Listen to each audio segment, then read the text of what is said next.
Hello, everyone, and welcome to NightTline Now. This is our online Twitter cast, we're calling it. I'm Terry Moran, and this over here, this is you. This is what we call our NightTline Twitter board, and I did this last time.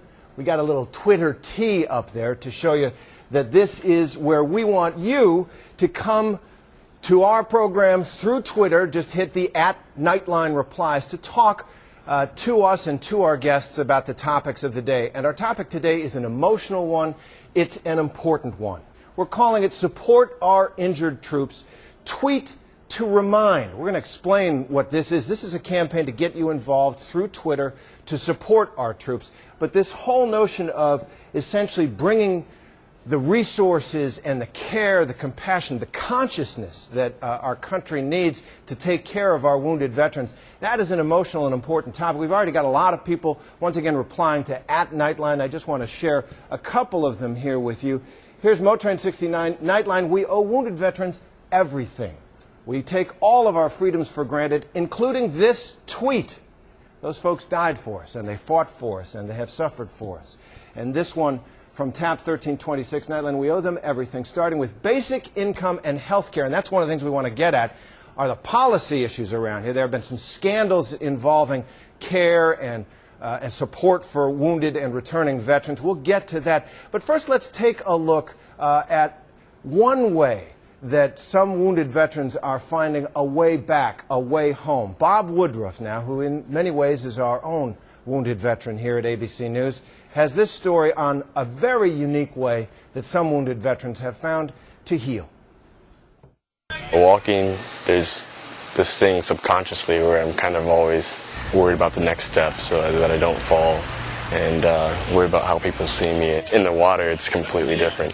It's enlightenment, really, because you're so weightless. I don't have the pain that I usually do. It's absolutely amazing. For soldiers wounded in the wars in Iraq and Afghanistan, underwater, the aches and pains disappear. You get in the water, you've got the freedom. There's a saying, Bob, that water's a great equalizer, and that's certainly true for scuba diving. It's almost like an astronaut floating through space. Soldiers Undertaking Disabled Scuba, or SUDS, is a nonprofit group run by John Thompson that teaches wounded veterans how to scuba.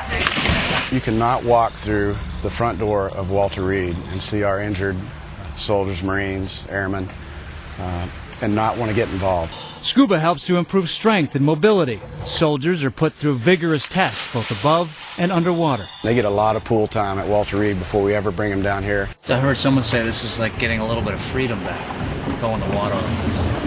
Essentially, yeah. When you're down there like me, I don't have to have help with anything underwater.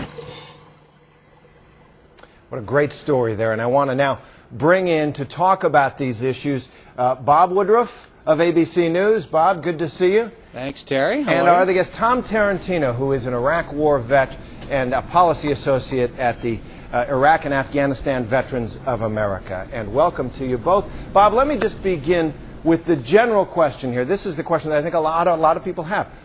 Are we doing enough to support wounded veterans? Well, if you define enough, I mean, certainly in the beginning of these wars, it was far short of what we needed to do. There's been improvements since then.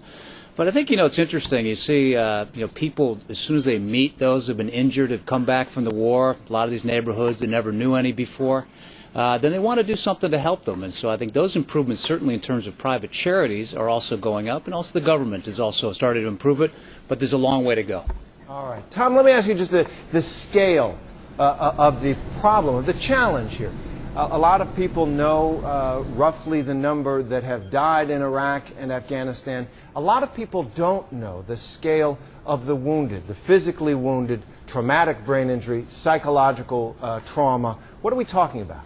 Well, we're looking at about 35,000 that are coming back with physical injuries, but we're looking at around 300,000 that are coming back with either a mental health injury or a traumatic brain injury or suffering from some sort of combat readjustment related depression or other mental health injury. Tom, I just want to underline that. 300,000. Right. That is a serious problem.